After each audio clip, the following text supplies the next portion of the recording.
Kitab Hakim-Hakim menceritakan kepada kita sebuah kisah tentang apa yang dilakukan oleh bangsa Israel setelah 40 tahun perjalanan di padang gurun dan 16 tahun perang penaklukan, dan akhirnya saat mereka menetap di tanah yang dijanjikan Allah kepada Abraham, Ishak, dan Yakub.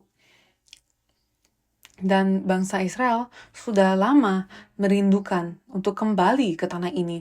Akhirnya mereka memasukinya dan tinggal di sana, dan apa yang terjadi dan apa yang sebenarnya sedang terjadi di tanah Kanaan.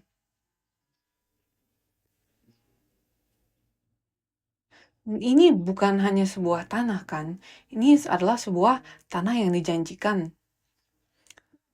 Dan tetapi ini, seperti yang telah kita pelajari, tanah ini melambangkan tanah yang dijanjikan, tanah yang penuh berkat. Dan bagi kita, hal ini bahkan maknanya meluas untuk diterapkan kepada kita sebagai Taman Eden yang dipulihkan, Taman Eden yang perlu dipulihkan, dan tanah yang ingin kita masuki. Namun, tanah ini yang di bumi ini, dalam sejarahnya dipengaruhi dan berakar kuat dengan budaya orang Kanaan. Apakah Anda ingat budaya orang Kanaan dari Kejadian 6, Kejadian pasal 10, dari orang Nimrod, orang Enak, orang-orang yang sangat korup, orang-orang yang menentang Allah, orang-orang yang menjadi pahlawan melawan Allah. Mereka adalah orang-orang yang pertama kali tinggal di tanah ini, dan sampai ke tanahnya. Tanah itu menjadi diperkaya dengan budaya Kanaan, agama Kanaan, kepercayaan Kanaan, ideologi mereka, cara hidup mereka. Dan apakah orang Israel akan masuk dan tidak terpengaruh oleh hal-hal itu? Atau akankah mereka terpengaruh oleh semua hal itu? Itu adalah pertanyaan yang sangat besar.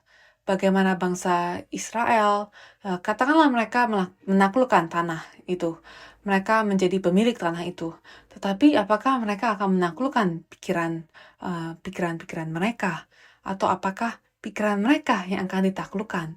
Ketika kita memikirkan hal ini, kita dapat menerapkannya pada diri kita sendiri saat kita hidup di dunia ini. Dan kita tahu bahwa Kanaan adalah anak yang dikutuk oleh Nuh karena apa yang dilakukan oleh Ham. Dan dari situ kita dapat melihat bahwa akar Kanaan tidaklah murni. Itu dimulai dengan sebuah kutukan. Dan seperti yang saya sebutkan di hari Tuhan lalu, kitab Hakim-Hakim pasal 1 dan 2 pada dasarnya adalah sebuah pengantar. Kitab ini membawa kita ke dalam kehidupan pada masa hakim-hakim. Dan pasal 1 dan 2 pada dasarnya menunjukkan kepada kita tentang penaklukan. Bagaimana suku-suku yang berbeda bertempur untuk menaklukkan negeri itu. Dan mereka diberi banyak tempat yang telah ditentukan, kan?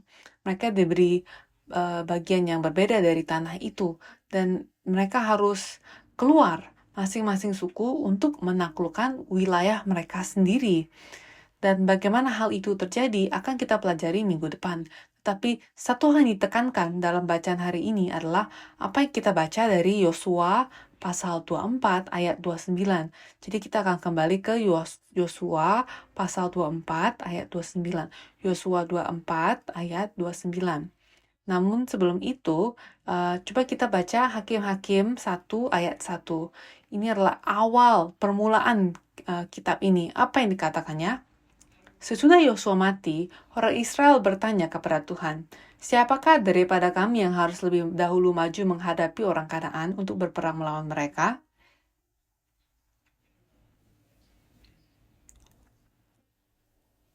Perasaan seperti apa yang Anda dapatkan ketika Anda memulai sebuah buku, memulai sebuah bab baru, dan dimulai dengan kenyataan yang seperti ini?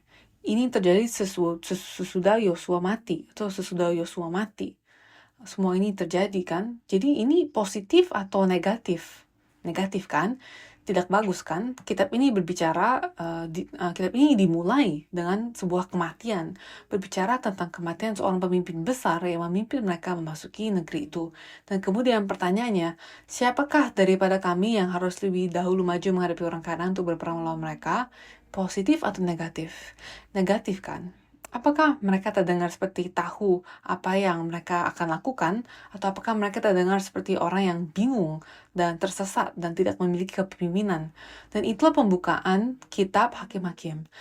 Tetapi sebelum itu kita membaca Yosua 24-29 ya.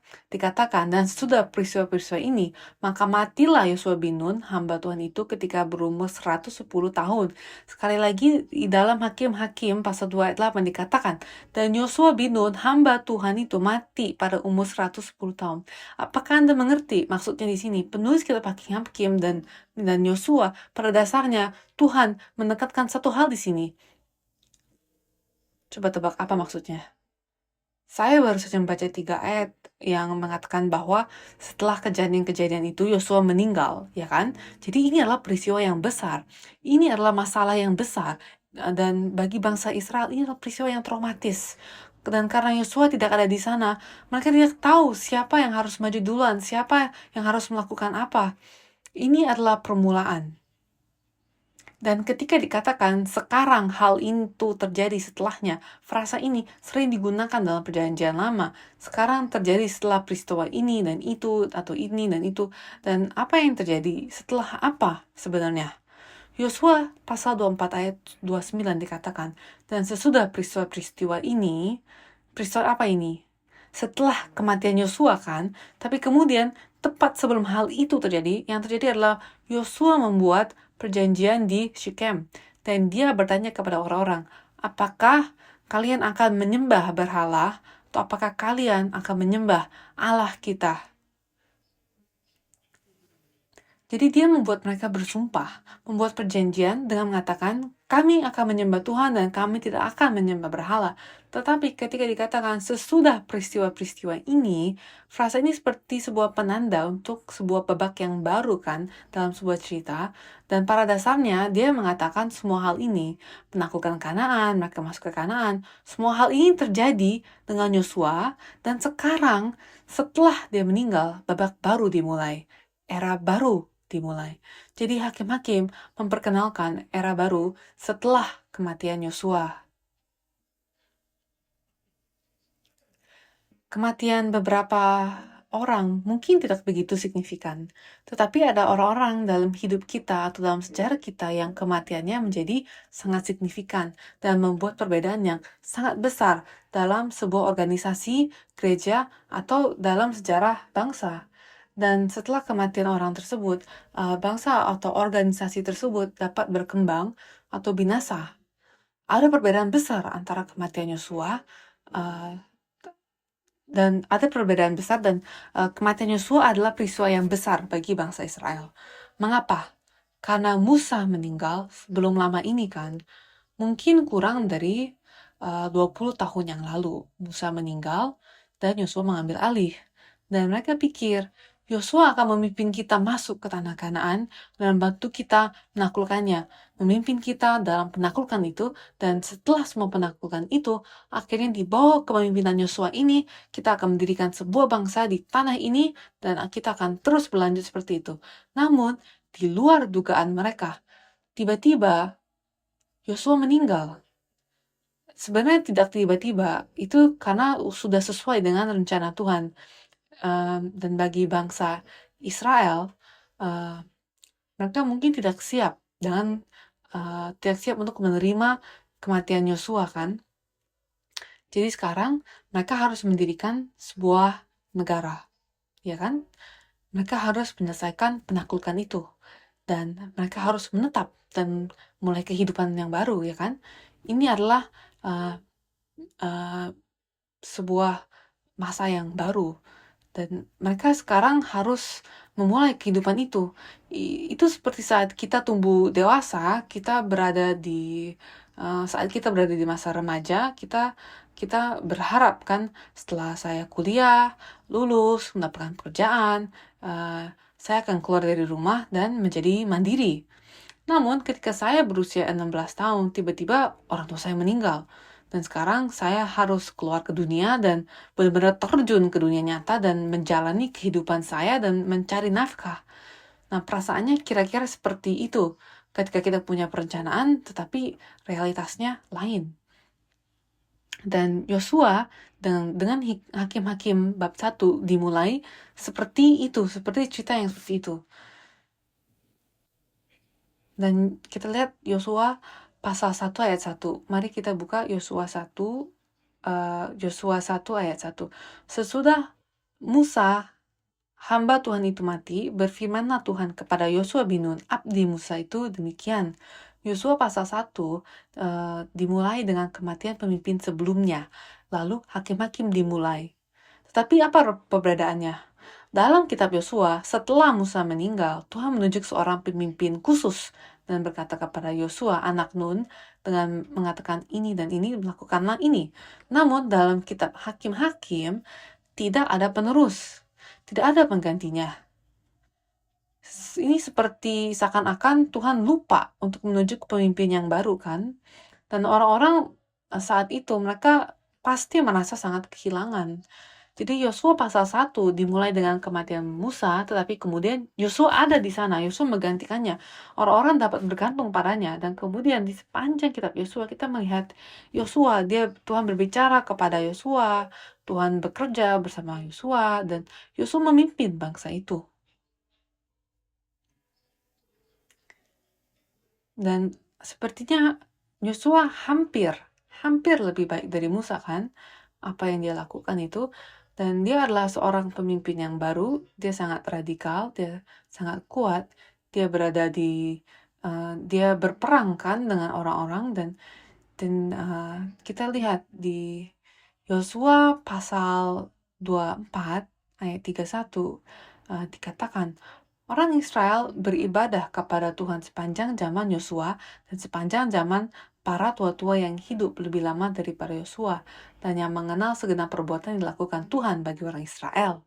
Itu adalah ayat terakhir, menjelang bagian terakhir dari kitab Yosua dan menyimpulkan bahwa selama masa Yosua, orang-orang ingat untuk beribadah kepada Tuhan. Sekali lagi, Hakim-Hakim 2 ayat 7 juga mengatakan, Hakim-Hakim 2 ayat 7 dikatakan, dan bangsa itu beribadah kepada Tuhan sepanjang zaman Yosua dan sepanjang zaman para tua-tua yang hidup lebih lama daripada Yosua. Tapi hanya sampai itu saja. Itu berakhir di sana. Dan kemudian di akhir kitab Yosua, Yosua pasal 24, hal lain terjadi. Ada yang tahu? Setelah Yosua meninggal, apa yang mereka lakukan? Mereka membawa tulang-tulang Yusuf kan, dan mereka akhirnya menguburkan tulang-tulang Yusuf. Hal ini terdapat dalam Yosua 24, Yosua pasal 24 ayat 32. Yosua pasal 24 ayat 32. Bagaimana perasaan mereka? Yosua telah meninggal. Tulang-tulang Yusuf telah dikuburkan, dan apa yang orang-orang miliki sekarang? Memang tulang-tulang Yusuf seharusnya dikuburkan, tetapi setelah tulang-tulang itu dikuburkan, mereka tidak memiliki ikon yang fisik, pengingat yang fisik bagi mereka untuk mengingat perjanjian itu. Ketika mereka membawa tulang-tulang itu adalah pengingat mereka kan. Mereka ingat tulang-tulang Yusuf yang tulang-tulang Yusuf yang kita pelajari di buku sejarah penebusan yang kedua. Siapa yang membawanya? Musa yang membawanya kan? Tulang-tulang Yusuf adalah tentang mengingat, itulah pengingat mereka.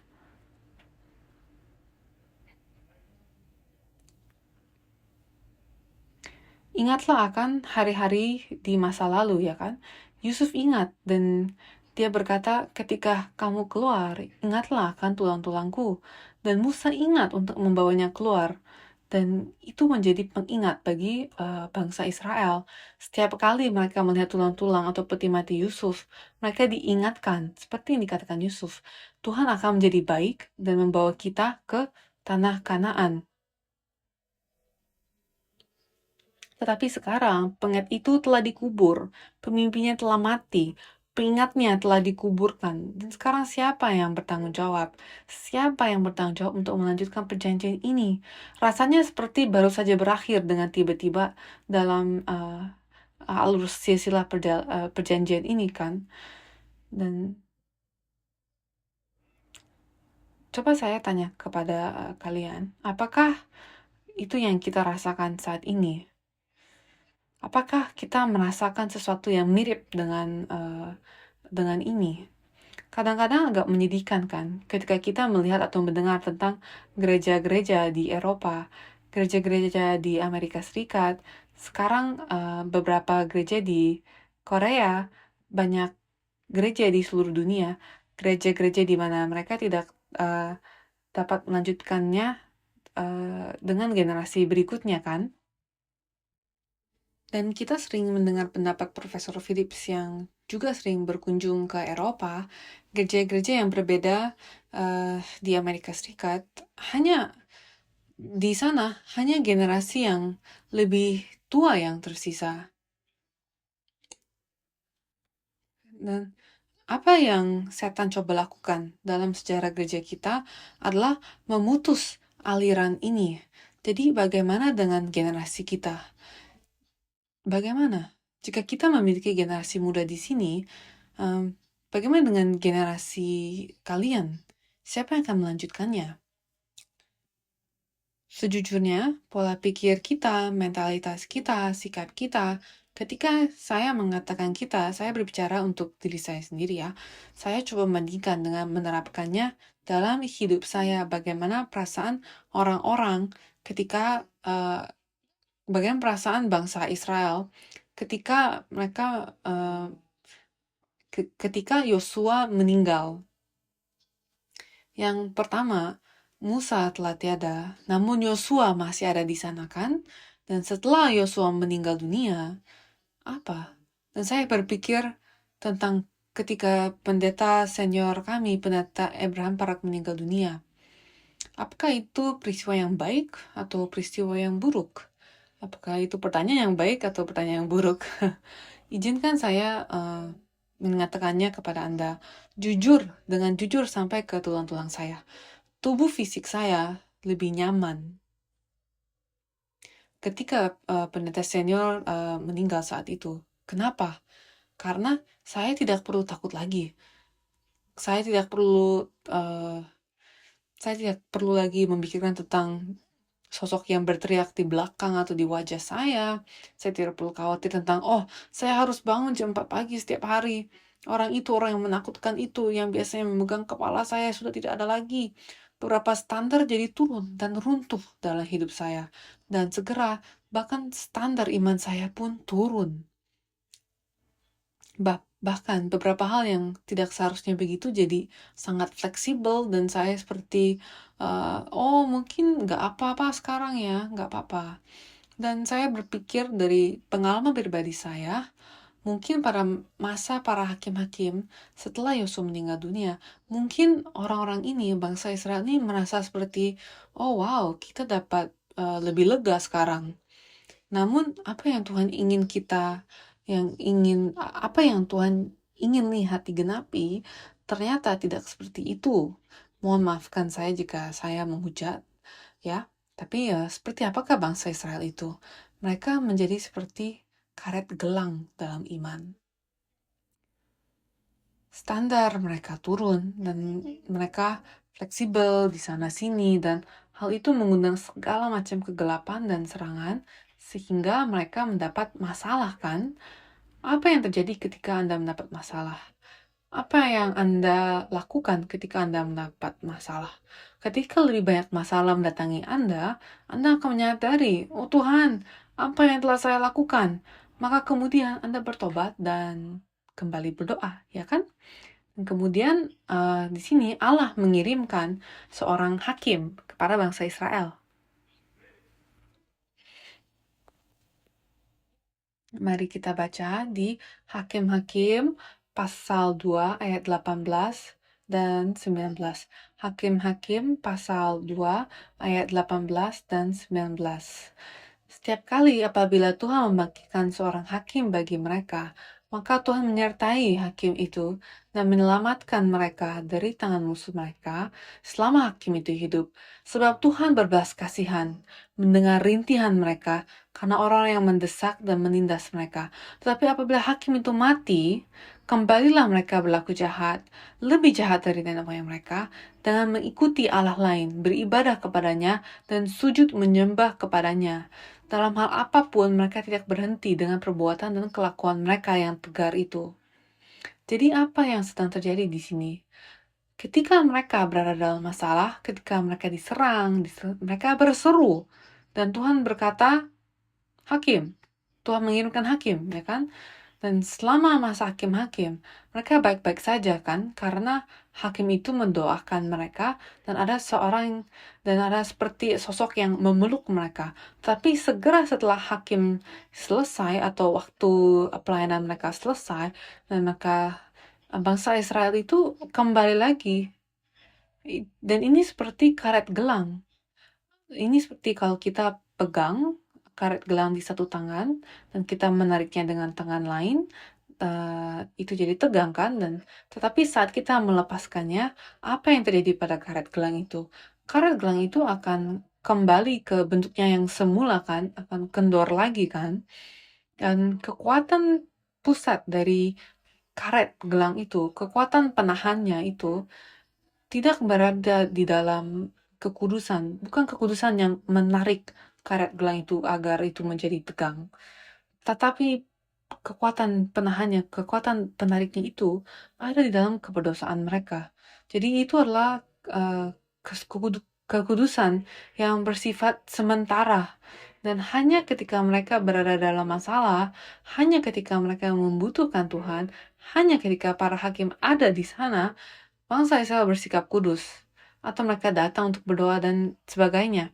Namun ketika keadaan mereka baik-baik saja, dan mereka nyaman, mereka kembali kepada penyembahan berhala mereka. Mereka kembali melayani ilah-ilah yang lain.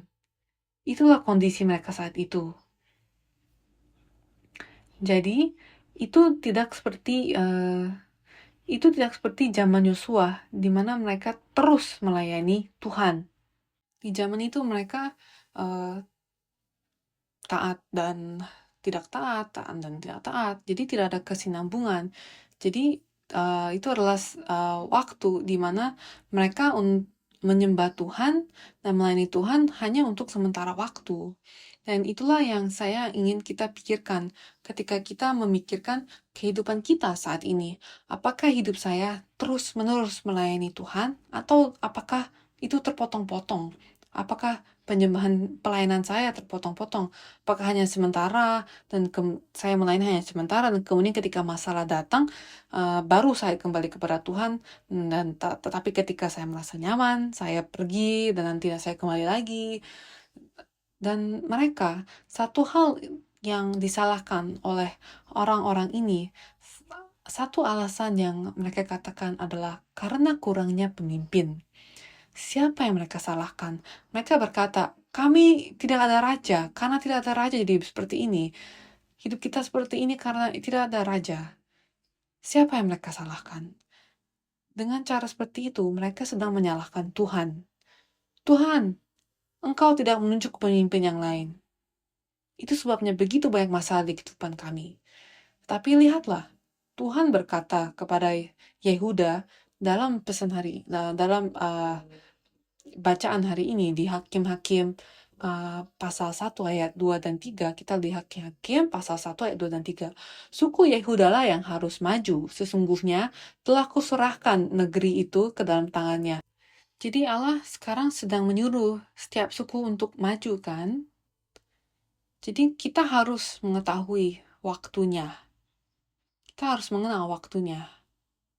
Coba kita mundur ke belakang sedikit dan berpikir tentang zamannya Abraham. Abraham adalah satu-satunya orang yang pada dasarnya percaya kepada Tuhan saat itu kan. dia adalah pembuka jalan, dia adalah perintis. Maka Tuhan perlu menyalakan percikan iman ini. Jadi dia perlu menemukan seseorang yang dapat menanggapi panggilan iman dari Allah, dan itulah Abraham, satu jiwa, satu orang. Dan Abraham pada masanya, pada masa Abraham itu, pertarungan ini, pergumulan ini, dan tugasnya adalah untuk keluar dari gaya hidup yang berdosa dan tempat yang berdosa, dan menerima panggilan Allah dan menanggapi panggilan Allah dengan cara bangkit dan pindah tempat, pindah kota. Dan pada masa Ishak, tugas Ishak adalah mewarisi iman ayahnya dan meneruskannya melalui iman dan ketaatan. Jadi Ishak mewakili Abraham. Abraham adalah orang yang sekarang menerimanya kan, tetapi Ishak adalah penghubung bagi generasi-generasi berikutnya. Meskipun Ishak tidak menerimanya, terutama pada peristiwa di Kejadian pasal 22, kejadian di Gunung Moria, meskipun Ishak tidak menerimanya dari Tuhan secara langsung, ia memiliki iman yang cukup baik untuk dapat taat kan.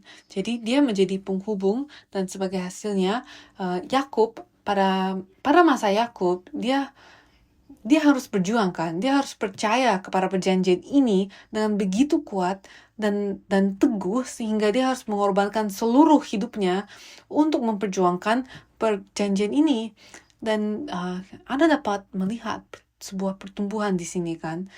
Anda dapat melihat banyak rasa sakit dan banyak pergumulan dalam hidup Yakub. Tetapi melalui pergumulan dan rasa sakit itu, Yakub bertumbuh. Dan bukan hanya imannya yang bertumbuh, tetapi Allah juga bertumbuh melalui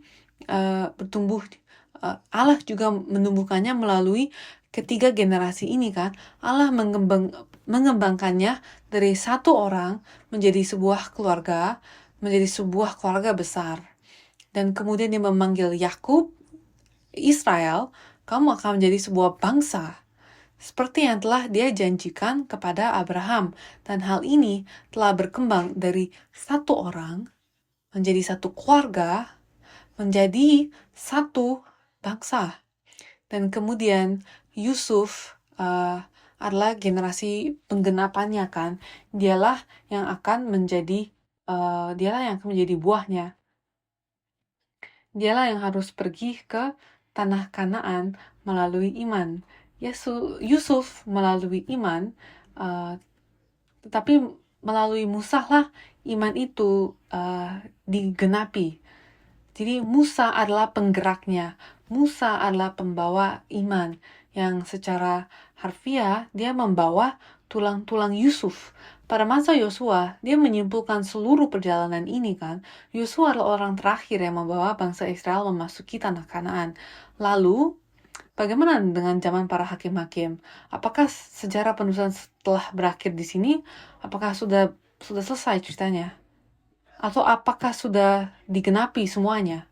Jadi dari Abraham hingga Yosua ada semacam tema umum yang terjadi, dan ini seperti sebuah tongkat estafet yang diturunkan dari satu generasi ke generasi berikutnya.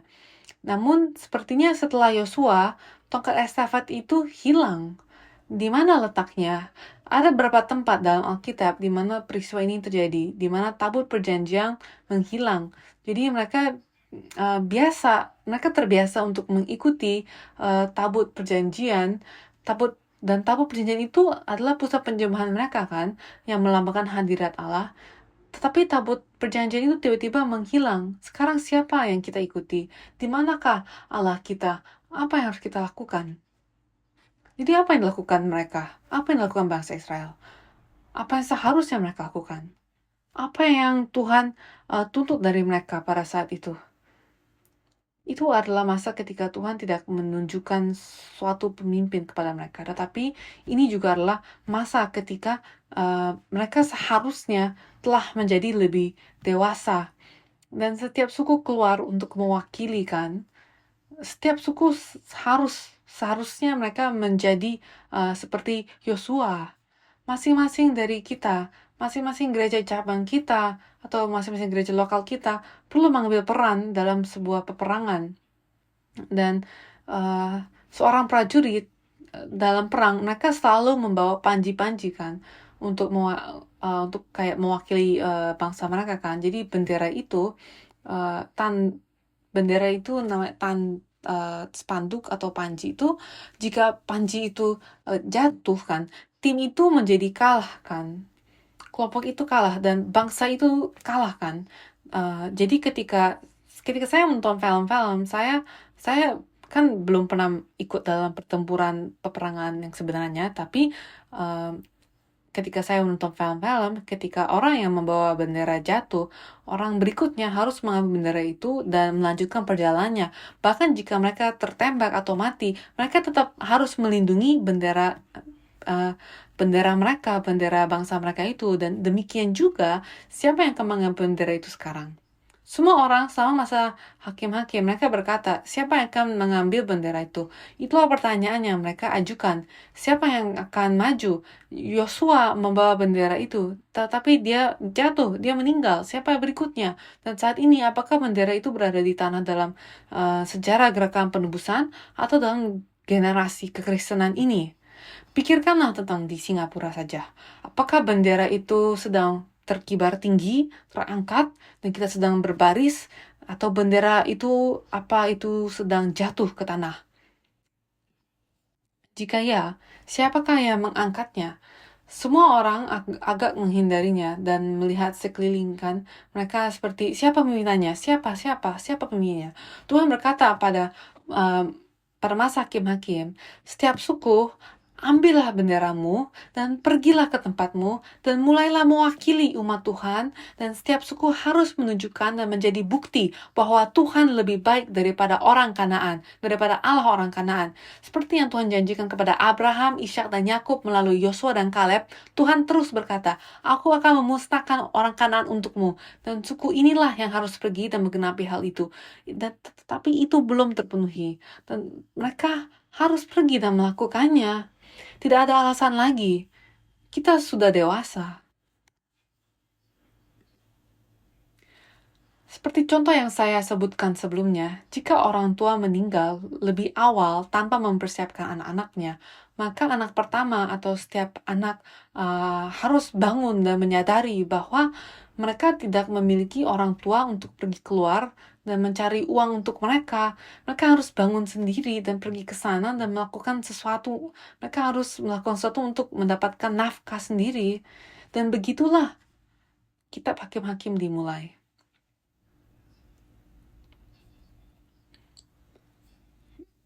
Mereka seperti merasa menjadi yatim piatu kan.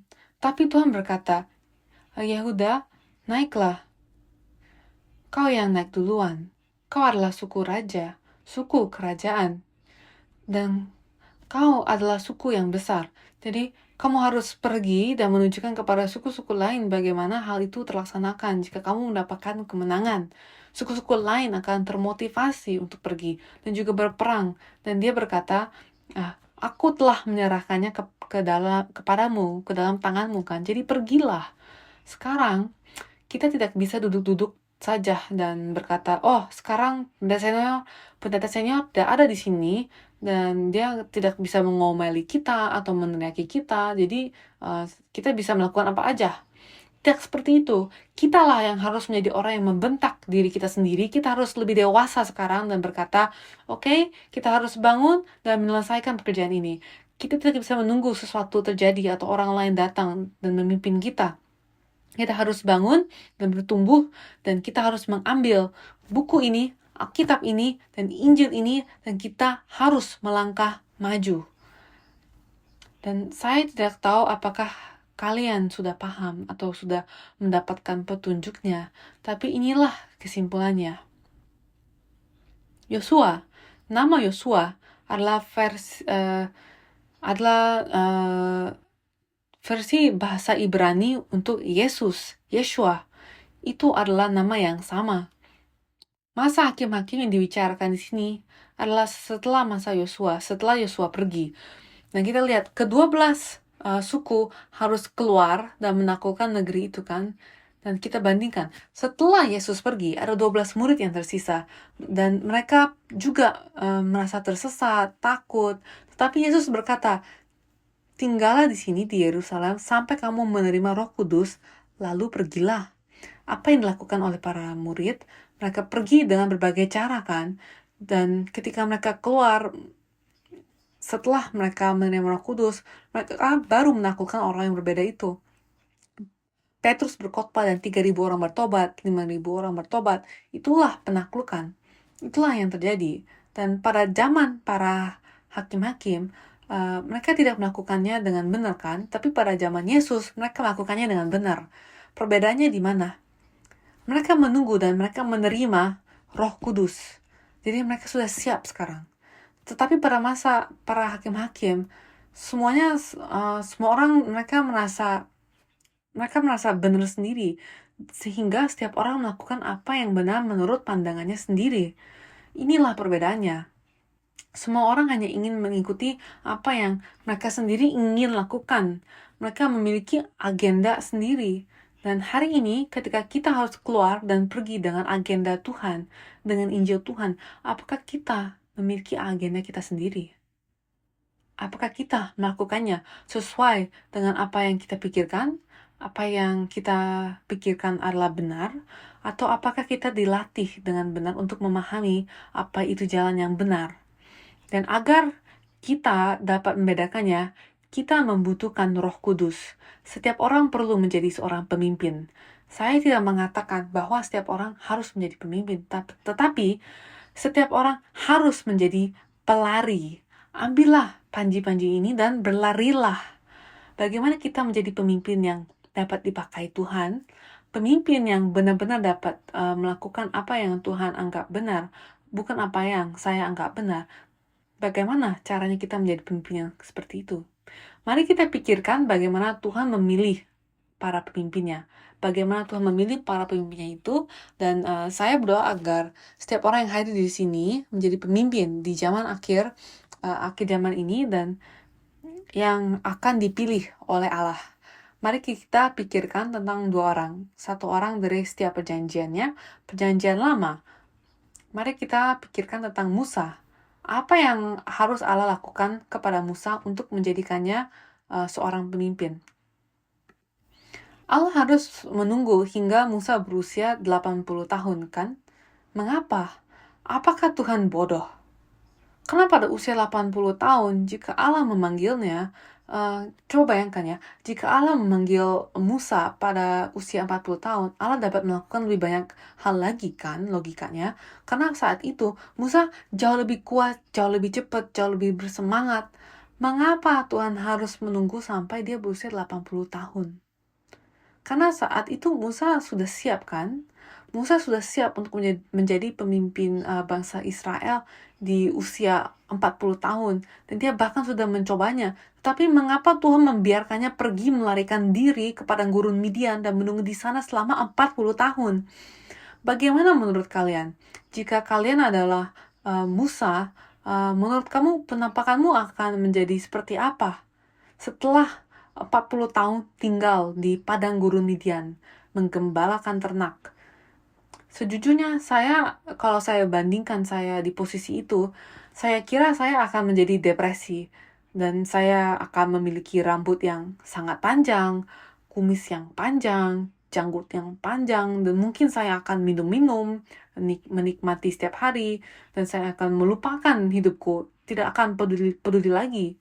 Dulu saya ingin melakukan sesuatu, tetapi Tuhan menempatkan saya di padang gurun, di pedalaman, dan saya telah menunggu selama 40 tahun.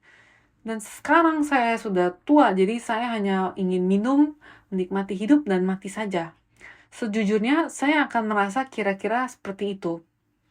Tetapi, Allah menunggu Musa untuk melakukan pekerjaan ini. Tuhan dia menunggui Musa untuk melepaskan semua ambisi dan semangatnya, bahkan kehilangan kekuatannya dan berpikir saya tidak mampu. Tuhan membuat Musa berpikir sampai dia merasa tidak mampu. Ketika dia muda, Musa memukuli orang Mesir dan orang Israel itu karena Musa bersemangat dan dia pikir dia akan melakukan sesuatu yang hebat kan. Jadi Tuhan menunggu sampai bejana itu bersih dan jernih. Jadi setiap agenda manusia, semangat manusia, keserakahan atau ambisi manusia, dia menunggu sampai semuanya hilang. Dan Tuhan memiliki semua waktu yang dia butuhkan. Dia telah menunggu 6.000 tahun sekarang. Dan dia dapat menunggu lebih lama lagi kan. Dia akan menunggu sampai kita berkata, Tuhan, benarkah? Selama engkau dapat menggunakan saya akan bersedia saja. Gak peduli bagaimana caranya. Dan sampai waktu seperti itu, Tuhan akan bertunggu. Dan sekarang coba kita di dalam perjanjian baru. Kita lihat Rasul Paulus. Rasul Paulus berbicara tentang semangat dan dorongan untuk melakukan pekerjaan Tuhan kan. Dia berpikir bahwa itulah cara yang tepat. Apakah Anda tahu bahwa Rasul Paulus dia menganiaya orang-orang Kristen saat itu karena ia sebenarnya ingin melakukan pekerjaan Tuhan dan dia pikir itu adalah cara yang benar untuk melakukan pekerjaan Tuhan. Dan saya kira kali ini Tuhan tidak mau menunggu, jadi dia menyambarnya dengan cepat. Rasul Paulus tidak menunggu 40 tahun kan, tapi Tuhan menyambarnya dengan cahaya yang terang dan dia langsung membutakannya. Jadi dengan Rasul Paulus, Tuhan menempuh jalan yang lebih cepat dan dia mengizinkan Saulus untuk menyerahkan segalanya dengan cepat. Dan kita dapat mendengar pengakuan Rasul Paulus. Saya memiliki segalanya, saya memiliki pendidikan, saya memiliki latar belakang, saya memiliki garis keturunan yang istimewa, saya memiliki keuangan, kewarganegaraan, segalanya. Saya memiliki segalanya, tapi saya menganggap semua itu sampah. Ini yang dikatakan Rasul Paulus di dalam Filipi pasal 3 kan. Saya menganggap semua itu sampah. Jadi Rasul Paulus mengosongkan dirinya. Jadi pada dasarnya semua sampah di dalam dirinya dia buang dan dia menjadi bejana yang bersih. Dan saat itulah Tuhan mulai menggunakan dia. Dan setelah itu maksud saya pikir saya telah menyebutkan sebelumnya akan sangat baik bagi Allah untuk menggunakan kewarganegaraan Rasul Paulus kan, latar belakangnya, karena dia adalah seorang rabi dan dia dapat menggunakan gelarnya, statusnya, dapat menggunakan segalanya. Tapi Allah memilih untuk tidak menggunakan semua itu. Dan status Paulus adalah 0, batas kreditnya adalah 0. Tuhan menggunakannya dengan titik awal 0. Jadi dia kehilangan semua koneksi, semua teman-temannya tidak ada lagi. Penampilannya, pernyataannya, kesehatannya, semuanya hilang. Saat itulah barulah Tuhan mulai menggunakan dia.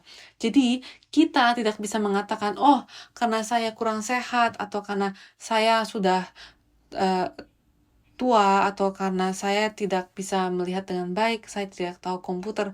Semua alasan itu Allah mengatakan itu sampah. Tuhan berkata, saya ingin wadah yang bersih. Sekarang kita hidup di dunia ini, di zaman yang sangat mirip dengan zaman para hakim-hakim. Jika kita tidak berhati-hati, kita akan kembali ke cara-cara lama yang berdosa atau cara-cara dunia. Pada masa ini, siapakah yang akan menjadi orang yang akan berdiri teguh? Siapakah yang akan menjadi orang yang dapat membedakan mana yang benar dan mana yang salah? Siapakah yang akan menjadi orang yang berkata, oke, saya akan bangkit, saya akan pergi dan melawan orang Kanaan? Saya berdoa agar setiap orang di sini akan menjadi pejuang tersebut, akan menjadi wadah yang Tuhan sedang tunggui untuk dia gunakan. Dalam Alkitab, dalam istilah Tuhan, dalam kitab Tuhan, hanya ada 2 sisi. Sisinya atau bukan sisinya. Jadi hanya ini atau itu, tidak ada jalan tengah. Jadi saya berdoa agar setiap orang di sini mengambil keputusan yang mana, sisi mana yang akan kalian pilih. Apakah kalian akan menjadi seperti sisi yang mana? sangat malu untuk saya berbagi dengan kalian dan mengakui apa yang telah saya alami. Tentu saja saya bertobat dan maka saya sekarang ada di sini, tetapi sejujurnya secara fisik, ketika saat itu singa besar di belakang kepala saya dan selalu mengawasi saya seperti dan ketika dia pergi, saya merasa wow, sekarang saya bisa lebih santai. Tetapi kemudian rasa santai itu, rasa nyaman itu menghantui saya dan hal itu menyebabkan saya menjauh untuk beberapa waktu. Jadi kita harus selalu sadar dan berkata, oke, kita tidak bisa menyalahkan siapapun. Saya harus bangun, saya harus menjadi Yosua, saya harus menjadi Musa, saya harus menjadi Rasul Paulus. Amin. Mari kita berdoa. Bapa Surgawi yang terkasih, kami berterima kasih karena Engkau telah mengizinkan kami untuk merenungkan situasi di dalam kitab Hakim-Hakim. Betapa tersesatnya bangsa itu dan betapa berdosanya zaman itu. Dan Bapa, kami dapat sepenuhnya mengaitkan kehidupan kami dan lingkungan kami dengan hal ini. Tapi Bapa, hanya karena kami tidak dapat melihat Yesus dengan mata kami, hanya karena kami tidak dapat melihat-Mu dengan mata fisik kami yang telanjang, bukan berarti Engkau tidak ada di sini, bukan berarti Engkau tidak hidup. Maka Bapa, bantulah kami untuk lebih waspada dan terjaga secara rohani. Dan tolonglah kami untuk peka terhadap apa yang Engkau butuhkan saat ini. Dan Bapa izinkanlah kami, seperti yang Rasul Paulus katakan, untuk mengalahkan tubuh kami dalam ketaatan, sehingga kami dapat bangkit dari kemalasan kami, sehingga kami dapat bangkit dari penyakit kami, sehingga kami dapat bangkit dari kegelapan dan depresi kami, dan mulai berjalan ke depan dengan panji-panji firman-Mu, dengan panji-panji Injil-Mu di tangan kami untuk menggenapi kehendak-Mu. Dan Engkau telah menyerahkan kepada kami masing-masing suku untuk menyelesaikan pekerjaan terakhir-Mu itu. Demikian juga Engkau telah memberikan kepada para murid untuk menyelesaikan apa yang telah dimulai oleh Yesus. Dan kami percaya bahwa di akhir zaman ini Engkau telah memberikan kepada setiap gereja dan setiap orang dari kami untuk menyelesaikan pekerjaan-Mu di akhir zaman ini. Jadi Bapa, tolonglah kami untuk menjadi orang-orang yang mengambil tugas ini dan terus maju dan menggenapinya. Berikanlah kami motivasi, berikanlah kami semangat, tetapi Bapa, bukan semangat manusia, tapi semangat-Mu. Dan dengan kebijaksanaan-Mu, tolonglah kami untuk maju ke depan. Tolonglah setiap anggota gereja Sion dan semua orang yang ada di sini untuk menjadi bejana yang bersih, yang dapat Engkau pakai dan gunakan di akhir zaman ini. Terima kasih banyak Bapa atas karunia-Mu. Dengan hati yang penuh syukur, kami mengangkat persembahan ini kepadamu. Kami berdoa agar Engkau menerima setiap pemberian kami ini, dan supaya nama-Mu saja yang dimuliakan. Dalam nama Tuhan Yesus, kami berdoa dan mengucap syukur. Amin.